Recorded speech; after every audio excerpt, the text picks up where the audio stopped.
दोस्तों नमस्कार। असम में सब कुछ बहुत बढ़िया है। स्मार्ट सिटी, स्मार्ट राज्य। आपको चिंता करने की कोई जरूरत नहीं है। अगर कुछ गड़बड़ है तो वो गड़बड़ है कि गौरव गोगोई ने पाकिस्तान की यात्रा की। कितनी बार की, उनकी पत्नी ने कितनी बार की, क्या वो आईएसआई के वेतन पर थी?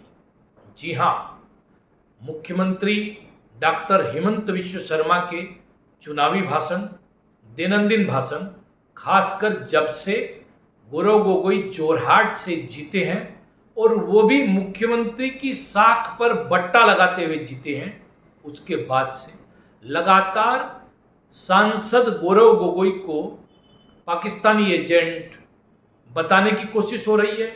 उनकी बच्चों की नागरिकता पर सवाल उठाए जा रहे हैं, उनकी पत्नी की नागरिकता पर सवाल उठाए जा रहे हैं।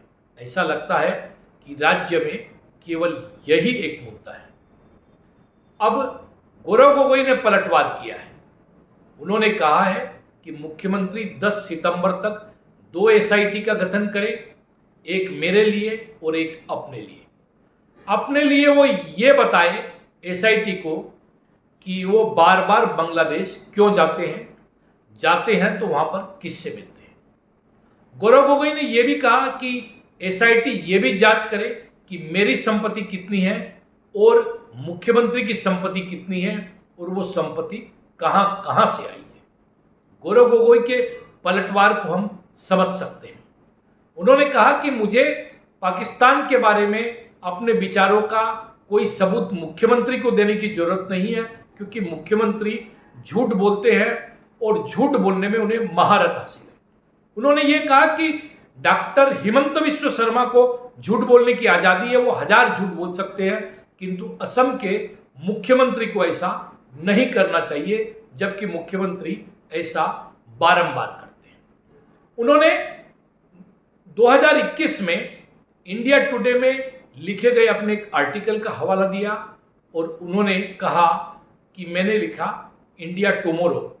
उसमें उन्होंने कहा कि मैंने पाकिस्तान के बारे में, पाकिस्तान से जो भारत में आतंकवाद आता है उसके बारे में खुलकर अपने विचार रखे हैं। इसके बाद मुझे कोई सफाई देने की जरूरत डॉक्टर हेमंत विश्व शर्मा को नहीं है। हालांकि बार बार होते हुए हमलों के बीच जो प्रश्न मुख्यमंत्री ने उठाए हैं उन्हें भी सिरे से दरकिनार नहीं किया जा सकता। उन्हें बताना चाहिए देश को कि अगर उनकी पत्नी 19 बार पाकिस्तान गई है तो किस कारण से गई है। जिस प्रकार से मुख्यमंत्री डॉक्टर हेमंत विश्व शर्मा आरोप लगा रहे हैं कि उनकी पत्नी पाकिस्तान के वेतन पर थी, आईएसआई के लोगों से मिलती थी, तो इसका जवाब उन्हें देना चाहिए। उन्हें इस बात का जवाब भी देना चाहिए कि क्या उन्होंने अपने बच्चों की नागरिकता, भारतीय नागरिकता छोड़ दी है। ये सवाल है, किंतु क्या हर चुनाव में यही सवाल होने चाहिए? अभी हाल ही में पंचायत चुनाव संपन्न हुए, भाजपा को भारी जीत भी मिली, किंतु इस चुनाव में भी पाकिस्तान के साथ जो तनाव था वो तनाव पहलगाम बड़ा मुद्दा था। गांव में क्या विकास हुआ, युवाओं को रोजगार के क्या अवसर प्रदान किए गए, केवल लाभार्थियों की संख्या बढ़ाने के बजाय स्वावलंबी युवाओं की संख्या बढ़ाने की दिशा में सरकार ने क्या काम किया, कितनी इंडस्ट्रीज आई, कितने एमएसएमई सेक्टर में निवेश हुए, कितने रोजगार पैदा हुए, शिक्षा के क्षेत्र में क्या हुआ, हेल्थ के सेक्टर में हम कहाँ खड़े हैं। इन सब बातों का जवाब न किसी ने पूछा, न मुख्यमंत्री ने दिया, न ही वो देना चाहते हैं। वो हमेशा हिंदू और मुसलमान की लाइन पर जो है किसी भी मुद्दे को ले जाना चाहते हैं, पोलराइजेशन करना चाहते हैं, मतों का ध्रुवीकरण करना चाहते हैं और शायद इसका लाभ भी उन्हें होता हुआ दिखाई देता है। यही कारण है कि वो इस बार गौरव गोगोई को टारगेट करके रखे, उनकी कथित पाकिस्तान यात्राओं को टारगेट करके रखे हैं, किंतु जवाब तो मुख्यमंत्री को भी देने की जरूरत है। जैसा कि गौरव गोगोई ने आरोप लगाया है कि बांग्लादेश अगर वो जाते हैं तो बांग्लादेश में वो क्यों जाते हैं और किससे मिलते हैं? जवाब उन्हें अपनी संपत्ति के ऊपर में उठाए गए आरोपों का भी देना चाहिए। यह लड़ाई, ये नुरा कुश्ती निश्चित रूप से व्यक्तिगत आरोपों और हमलों पर अब आ गई है। इसका जवाब वो व्यक्तिगत तौर पर दे और इसमें उन्हें जो है लोगों के सामने भी अपना पक्ष रखना चाहिए, साफ गोई के साथ रखना चाहिए। किंतु बात यह है कि क्या इन मुद्दों का वास्तव में असम की जनता के विकास से, असम की जनता के भविष्य से, असम के युवाओं के रोजगार से, असम के युवाओं के स्वावलंबन से कोई लेना देना है? एडवांटेज असम 2 भी वे काफ़ी दिन हो चुके हैं। कितना निवेश अभी तक आया, उस निवेश को जो है किस प्रकार से किस सेक्टर में डिस्ट्रीब्यूट किया गया है, कहाँ कहाँ रोजगार सृजन हो रहे हैं या होंगे, उनका क्या लाभ राज्य को होगा, इन प्रश्नों का कोई जवाब किसी के पास नहीं है। जनता भी रेवड़ी खाकर मस्त है। किसी के लोन चुक गए हैं, किसी को 1250 रुपये अरुणोदय में मिल जाते हैं, किसी को साइकिल मिल जाती है, कोई कंप्यूटर के लिए आंदोलन करते हुए नजर आते हैं। जनता मस्त है कि उसे उसी के टैक्स के पैसों में से सरकार भीख के रूप में कुछ पैसे या कुछ संसाधन या कुछ सामान रेवड़ियों के रूप में दे देती है। किंतु सवाल फिर भी वही है, असमिया खिलंजिया लोगों का भविष्य सुरक्षित हो पाया क्या? 16 मई प्रधानमंत्री ने कहा था बांग्लादेशी अपने बोरिया बिस्तर बांधकर चले जाएंगे। क्या बांग्लादेशी समस्या खत्म हुई क्या? मुख्यमंत्री भी बार बार बांग्लादेशियों पर बोलते हैं, क्या बांग्लादेशी असम छोड़कर गए?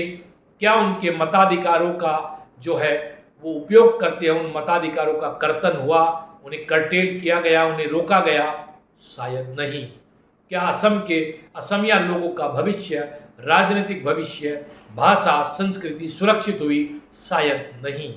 क्योंकि जब भी ऐसे प्रश्न आते हैं तो चुनाव के पहले आते हैं और मुख्यमंत्री यहाँ भी हिंदू मुसलमान का एंगल लाने की कोशिश करते हैं, पाकिस्तान भारत का एंगल लाने की कोशिश करते हैं, आतंकवाद और इस्लामिक आतंकवाद की बात करते हैं, जिहाद की बात करते हैं, जल जिहाद कर देते हैं और विभिन्न प्रकार की जिहाद ले आते हैं। तो क्या इससे वास्तव में असम के लोगों का भला हो रहा है? गौरव गोगोई बार बार जो प्रश्न उठाते हैं वो मुख्यमंत्री को असहज करते हैं, इसलिए मुख्यमंत्री लगातार उन पर व्यक्तिगत हमले कर रहे हैं, उनके परिवार पर कर रहे हैं, उनके बच्चों तक को इसमें घसीट लिया गया है। शायद यह राजनीति का सबसे अशोभनीय पक्ष है। मुझे याद है वो समय जब मुख्यमंत्री ने बाकायदा प्रेस कॉन्फ्रेंस में कहा था कि परिवार को नहीं ताना जाना चाहिए, उन्हें तान कर नहीं लाना जाना चाहिए राजनीति के मैदान में, किंतु शायद अपनी इस बात को वो खुद ही भूल गए हैं। फिलहाल असम के लोगों को मुख्यमंत्री से विकास, रोजगार, बांग्लादेशी असम के अस्तित्व और अब जब बीटीआर में भी भाजपा चुनाव लड़ने जा रही है तो बीटीआर की जो स्वायत्तता है उसको लेकर प्रश्न करने चाहिए। क्योंकि जिस प्रकार से रीजनल पार्टी के रूप में असम गण परिषद का अस्तित्व भाजपा के चलते लगभग खत्म सा हुआ है, ऐसी हालत में क्या प्रमोद बोडो और बीटीआर का अस्तित्व बचेगा? ये बहुत से प्रश्न हैं जो लोगों को करने चाहिए। बोडो अस्मिता, असमिया अस्मिता, असम की अस्मिता, असमिया भाषा, असमिया संस्कृति, असम की भाषा और संस्कृति, असम के लोगों की सुरक्षा, ये मुद्दे हैं जिनका समाधान केवल बातचीत में ही दिखा है, जमीन और धरातल पर तो उतरते हुए नहीं दिखा। मुख्यमंत्री को इनका जवाब देना चाहिए और लोगों को भी मांगना चाहिए और मांगते रहना चाहिए। नमस्कार, वंदे मातरम, भारत माता की जय, जय आयो कौम। देखते रहिए नॉर्थ ईस्ट तक। सब्सक्राइब करना न भूलें, सब्सक्राइब करें और शेयर करते रहे। धन्यवाद।